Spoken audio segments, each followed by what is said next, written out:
Whatalofa atu Samoa le nei Afiafi, tātou Tapuaiga le atua, tātou ifo matatalo. Mātou vi ai ma whawhitai lau fio, oe o le papa o le mātou o le tanga, whawhitai mo lau tala le lei tau longo mai, o sulungi ai le watu nu i le malama lama o lau fina ngalo, ai meiso lau whaulatanga o saunia. O le atua lau fio le whawai papa, o fausia i le malo Samoa. O malu pui pui ai foi lo mātu ola, teimi e whesoa ina i ti ngā ma whaingatā. Whawhitai le mea alofa o le whātua tua, o e whai na mai, ma whai ai ona whesoa tai, ma mafuta, whātasi mātou ma lau fio. Whawhitai lo alofa sili sili ese e ala i ake riso Yesu, saunia mo i mātou le manuia e whawavau. Le li ie alofa muti muti vale. Wa tumu matuma o pea Samoa ile sese ma le angasala. Wa le whaavai o mātu wola ia Yesu, ai fausia ilo mātu lava poto ma le malosi fale tangata. Wa mativa ilo mātu wola whātua tua, ai meise pe a whitai ia i mamatangi vale o leolanga. Alofa ngia lo mātu vai vai, ia mātu langona ifo le loto maulalo ma le salamo moni. E ui ngalo i mātou le toto ke riso Yesu. Le atua tali mana oe, ia tai ala pea lau fio ia Samoa, i le ngata i totono mātou ainga o nuu, o le mātou whainga malo, ai meisi le ngaluenga whaatala le lei, so se whata whaitaulanga. Whamanuia, leo ma pui pui o mātou whanau, au whea ngai ma whainga malo longa mai a onga. A mātou iai foi le nei vai tau o whā, matangi marolosi ma whalawe lawe whala natura, ia wha ma malu mai o awalofa. Te talo mo le nei ofisa wha salalau, le EFKS TV, wha manuia i lana pūlenga ma le au whainga luenga. Ia whai pea i la tau o au auna, whai ma ave whi au o lau e kālesia. Whamanuia foi ai lato uma ma whai na mātou mafuta ma Tapuaiga whātasi. E ala i le nei televise ma lau penga ta whai langi. So se i tū o le ke lope. I le ngata i lau e kāle siao au, o a inga uo ma mai mātou te māsani. Mana tua foi le kaulisi whawhai whi au i mālua. Whamanuia le li pule ma lau a inga whai a onga, ma whtanga o a o ma whale tua. A wale au tawina mo lo fina ngalo, ai meisi le ngaluenga Faamisionare le EFKS. Se temi mātou whalongolongo i lau feta lai mai le nei Afiafi, saunia mo i mātou le loto matala. La aunga lau fio mātou whalongolongo malmanino i lau mana vanga pa ia.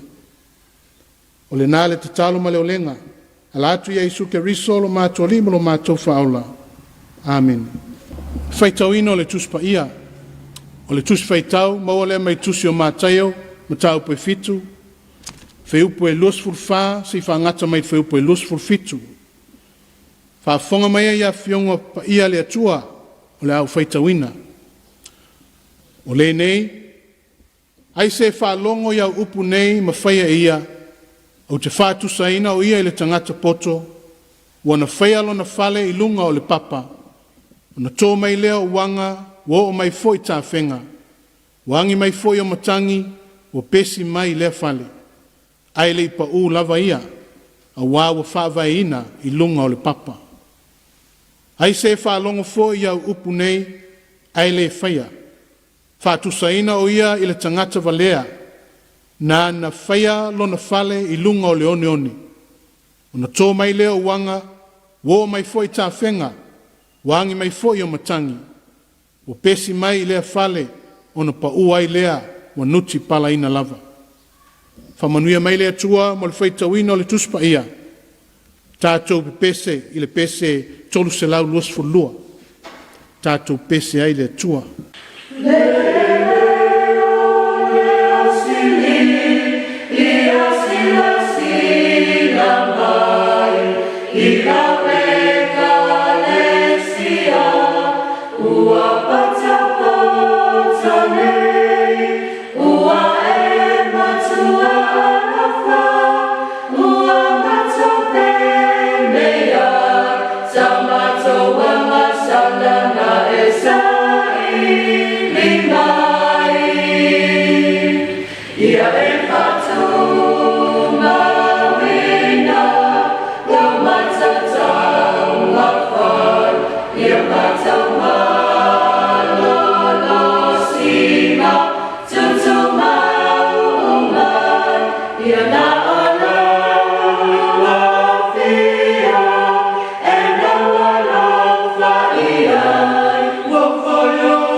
O le launga il sofa ia o le atua le tama le alo ma le nganga sa amini. O le matua launga o maua lea mai fai upo e lusfu lima pa pero na fai tawina. Wangi mai foi o matangi o pesi mai lea fale ai le ipa u lava ia a wawa whaavaina i lunga o le papa. Se mawhauwhonga fale a nganga o le nei Afiafi whapea ia mana tua pea le whaavae. Ia mana tua pea le whaavae. A tātou mawhauwhau le upu whaavae. Le whaavae o se mea o whata oto mo le malosi ma le mausali o se mea. Ma o se whata ita inga o se fale. Le vaenga mua lava lea o le fale. E mua lava na whata oto o le whaavae. E tatau ona lo loto ma malosi le whaavae. A wā le malosi o le fale whalango tele i lona whaavae. Ma o le ata lava lea le whata oto Yesu.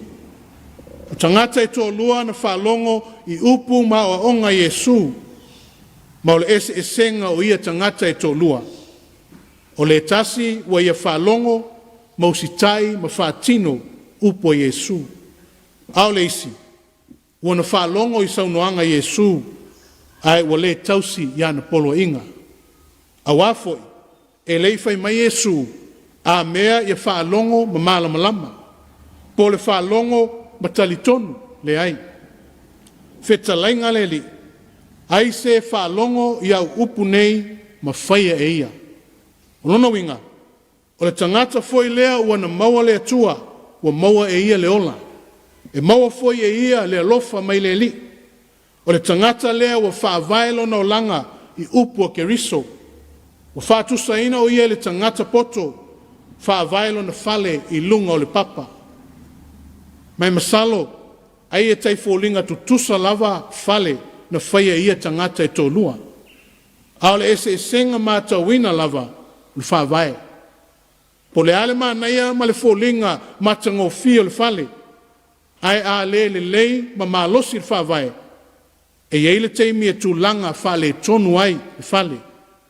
Ua whātusa lea ma le fale o le tangata valea. Ua whai lunga o le one. A o ina tō mai wanga po matangi marolosi. Paule mea e o iai o le pau ma le nuti palaina. O lona winga o le whamanatu Yesu. A whai e na o lo tātu i loa, tautala, malama i winga i lea whawai. Ia, o le a se swing o le a maua. I le o langa o le tangata. O lona winga, e le whaavai o se tangata, e nā o na whaalongo ina, a ua le o la ngona moni, fe awa lofa o le whaalotanga. E mana o mia tele lava, le malosi o le whaavai, i lauso e fua ma lo o langa. O le fesili, o le ale whaavai le nā, e fausia ai lo soifua ma lo olanga. Whaavai e ia Yesu malana upu. O le upu wha malu si au mo i lato uma, fausia o lato wola i lunga o le papa. A o mai foi la matangi vale o le olanga. E mau pea le tō vai. E tū mau pea lo wola whātua tua. E le mawhai o na tu i lalo lo fale. Le whai mai eile tu se lua koronito ma tau pue whā, wheu pue valu maliva. Wa pua ngā tia i mātou i mea uma, ai le whātua atu vale ina. Wa wheme me ai, ai le matua wheme me ai. Wa saua ina, ai le tu lafua ina. Wa lafua tu ina i lalo, ai le whanu. Ai a whai o whaavai lo soifua ma lo olanga i le one malu i loe. I nau le tangata valea, i nā te whaavai lo na olanga atoa, se whaavai se. Ma ua se lapta inga foi lea, mo i la tau whaavai le olanga, i lunga o le one, paulo na taunu unga. E i ulava lo olanga ma lo olanga, i le pau ma le nuti palaina. I matua maso sofa ma le pelepe, ai ale lei lava le whaavai o le tau langa, whaatusa lava le tangata poto.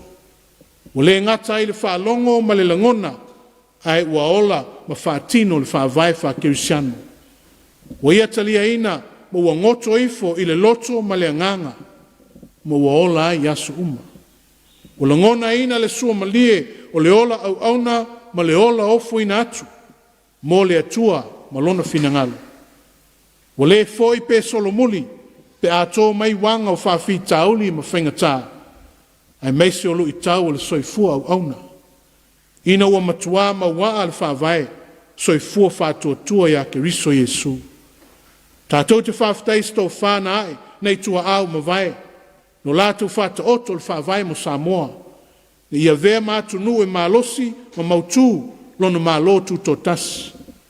Lea manatu ai lātou Samoa e au na whaavai le tua, ma le whaavai mautū lea e mālosi manui ai. O le mea lea, ta ua tele ai toi tepa i tua, le amatanga le lei na sawa. Na whaavai mai ai o tātu o langa, ni ia whaasanga tonu ina ai lo tātu o langa a ngai le lumanai. Lo tātu atu nu, pele le loto ma le anganga. E lei titi atu i le wha, po le 5 foi o whale sā, tele o nu mafio anga. Lotu le tai au, lotu le Afiafi asu sā teitas. Ao le ale whaavai lea, le soifua ma ola i Samoa, i le tausanga lua afe lufu tasi. Tau ai maa au manga o le tasi nu, whale o se ainga, ao lo tofa wha ai le tina ma le whanau. Sai wha manufata se tulou, se tasi tangata, ai amo i lumo le nu. O tele whala valawe tutupu e mafua mai le wha suava, a leo le fasio ti tangata, o le maliu whafua se i le tāwale. Whawhetai e leo a whea i tātou le wha mai o le COVID. A o lea lava e sa sao wha afi mai, te leo whala au wha saina, ma la au malos. Ia, o lea foi wa toi wha tupu tele ina, soli ngā tula fono mata ngā i Samoa. O toi ali mai foi le saua ina, o tina tamaitai ma whanau. Ia, o le fesili Samoai, o whea la o iai le tā whaavai whaakirisiana. O nao se mea ea e teu whaalu mawhale. A whai e moni ma wha maoni no tā ola whātua tua ia ke riso Yesu, ia mana tua. E leo se whātua tua e nā o upu malaungutu. E leo se whātua tua e nā o na whaitau whalongolongo ma mawhau iai. O tele tū maanga whai ngā mio le tonu, wali ali mai te tonu o Samoa. Wofi mai foi o winga ma mio le whaaloalo, tele o whanau ma tupulanga. Le tua lalo le tala le lei. O le nei, ai se whaalongo iau upu nei ma whaia e ia, au te whaatusaina o ia i le tangata poto. Ia taula mua oe ma au mai tātou uma, le mana tua peo le whaavai. Whaavai le atua Samoa. O le whaia alfina ngalo le atua, ia tangia lea i o tātou o langa o asu uma. Le kerisiano wha maoni, na whaavai mai lona o langa ia ke riso Yesu, O ia le nā o le whaavai papa, e le leima manuia e mea uma tātou te whaia. A wā le whaavai mausali na ia whāta oto, o lona soifua na ia ofo ina mai ato toa, i lona maliu ti ngā i lunga o le sātou. Na ia manuia i tātou uma, e ala i lona alofa tu noa. Masanga whātu mawina i pēr le whātua tua o Samoa i le atua. Ia mana tua pēr whaavai lo tātou savalinga i le neitau sanga. Ameni. Tātou whai u le talo whamanuia.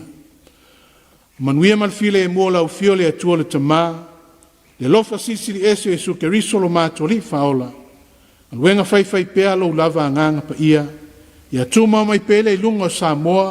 Ma lau whanau whātua tua le larolangi atoa. Nei maasu malava se yo le whaavau lava. Amen.